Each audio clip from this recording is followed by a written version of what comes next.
राधे राधे प्यारे भक्तों, जब शब्द अधिक हो जाते हैं तब शक्ति कम हो जाती है, और जब मौन गहरा हो जाता है तब भीतर से दिव्यता प्रकट होती है। तुम बार बार अपने दुख को सबके सामने रखते हो, अपनी योजनाएं सबको बताते हो, अपनी इच्छाएं संसार में बांटते फिरते हो, फिर शिकायत करते हो कि फल क्यों नहीं मिला। याद रखो, बीज जब तक मिट्टी के भीतर मौन रहता है तभी अंकुरित होता है।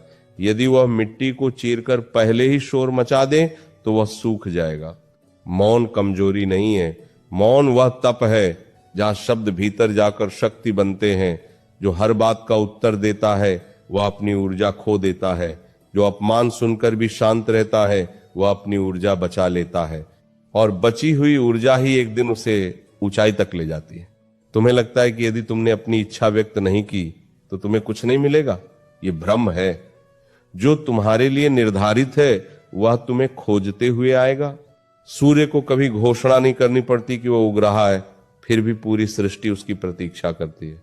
नदी को कभी चिल्लाना नहीं पड़ता कि वह बह रही है, फिर भी प्यासे उसके तट पर पहुंचते हैं। जब तुम मौन होते हो तब तुम्हारा मन तुम्हारी आवाज बन जाता है, और जब मन पवित्र होता है तब ब्रह्मांड तुम्हारी सहायता करता है। हर इच्छा को शब्दों में बांधना आवश्यक नहीं, कुछ इच्छाएं मौन में अधिक फलती हैं।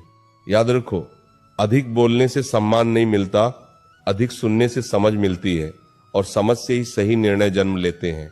जो सुनना सीख जाता है वह आधा ज्ञानी हो जाता है।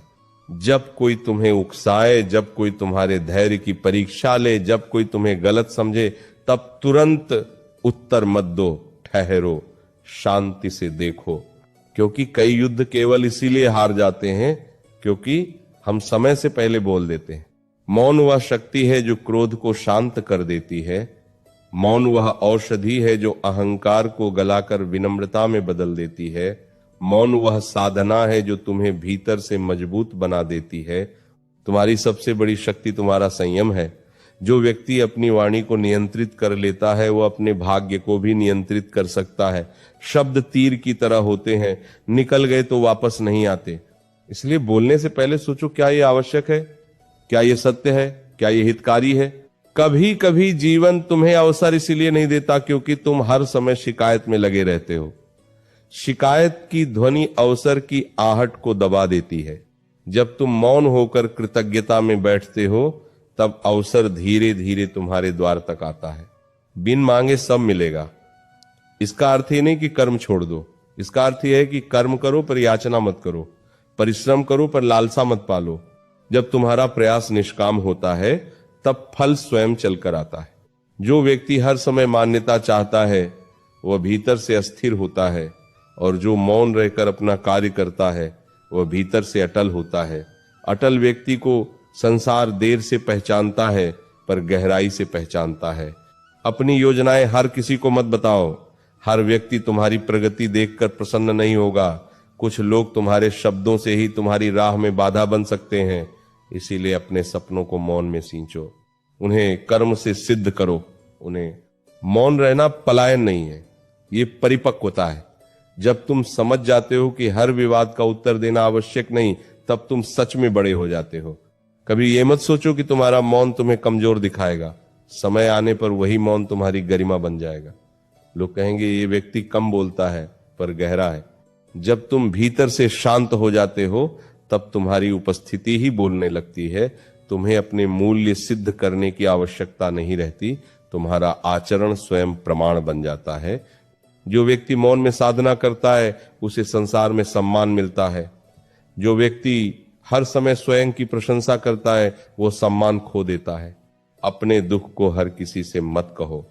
कुछ लोग सहानुभूति देंगे, कुछ लोग आनंद लेंगे, पर जब तुम मौन होकर ईश्वर से संवाद करते हो तब तुम्हें सच्ची शांति मिलती है। तुम्हारी प्रार्थना जितनी गहरी होगी उतनी ही शांत होगी। सच्ची प्रार्थना शब्दों से नहीं भाव से होती है, और भाव मौन में ही जन्म लेते हैं। इसलिए आज से ये संकल्प लो, मैं कम बोलूंगा, अधिक सुनूंगा, मैं प्रतिक्रिया नहीं दूंगा, मैं उत्तर दूंगा, मैं विवाद नहीं बढ़ाऊंगा, मैं शांति बढ़ाऊंगा। देखना धीरे धीरे परिस्थितियां बदलेंगी, लोग बदलेंगे, अवसर बदलेंगे, और एक दिन तुम्हें वह सब मिलेगा जिसकी तुमने कभी कल्पना की थी। क्योंकि जब तुम मौन में परिश्रम करते हो तब फल शोर के साथ आता है। जब तुम बिना मांगे कर्म करते हो तब वरदान स्वयं तुम्हें खोज लेता है। मौन को अपनी कमजोरी मत समझो, उसे अपनी साधना बनाओ, उसे अपनी शक्ति बनाओ और विश्वास रखो जो तुम्हारा है वह तुम्हें अवश्य मिलेगा। बिन मांगे सब मिलेगा, पर पहले स्वयं को मौन में ढालो, पहले अपने मन को शांत करो, पहले अपने अहंकार को त्यागो, फिर देखना जीवन कैसे बदलता है। तुम्हारी आंखों में शांति होगी, तुम्हारे चेहरे पर तेज होगा और तुम्हारे हाथों में वह सब होगा जिसकी तुम्हें सच में आवश्यकता है। जब तुम मौन को अपनाते हो तब तुम केवल चुप नहीं होते, तुम जागरूक होते हो। तुम हर शब्द को जन्म लेने से पहले परखते हो, तुम हर भावना को बहने से पहले समझते हो। यही आत्मसंयम है और आत्मसंयम से बड़ी कोई विजय नहीं। सोचो, जब बादल शोर करते हैं तब वर्षा कम होती है और जब बादल शांत होते हैं तब धरती तृप्त हो जाती है। उसी प्रकार जो व्यक्ति हर समय बोलता रहता है उसका प्रभाव कम हो जाता है और जो मौन रहकर सही समय पर बोलता है उसकी वाणी अमृत बन जाती है। तुम्हें हर आलोचना का उत्तर देने की आवश्यकता नहीं, हर तर्क में जीतना आवश्यक नहीं, हर अपमान का प्रतिशोध लेना आवश्यक नहीं। कई बार मौन सबसे बड़ा उत्तर होता है। मौन सामने वाले को स्वयं सोचने पर विवश कर देता है। जब कोई तुम्हें समझे बिना निर्णय दे दे तब भीतर से मुस्कुराओ, क्योंकि जो स्वयं को जानता है उसे दूसरों के प्रमाण की आवश्यकता नहीं। तुम्हारा सत्य तुम्हारे भीतर है, बाहर की आवाजों में नहीं। मौन तुम्हें भीतर की आवाज सुनना सिखाता है, वही आवाज तुम्हें सही दिशा दिखाती है। जब बाहर का शोर कम होता है तब भीतर का मार्ग स्पष्ट होता है। जो व्यक्ति हर समय अपनी उपलब्धियों का ढिंढोरा पीटता है वह भीतर से खाली होता है और जो व्यक्ति मौन रहकर कर्म करता है उसका व्यक्तित्व स्वयं बोलता है। याद रखो, पेड़ जितना फलदार होता है उतना झुकता है। वो शोर नहीं करता पर सबको देता है। वैसे ही जो व्यक्ति महान होता है वह विनम्र होता है, शांत होता है, संयमी होता है। मौन रहो, स्थिर रहो, विश्वास रखो और आगे बढ़ो। सफलता तुम्हारे पीछे आएगी, सम्मान तुम्हारे चरण चूमेगा और शांति तुम्हारे हृदय में सदा निवास करेगी।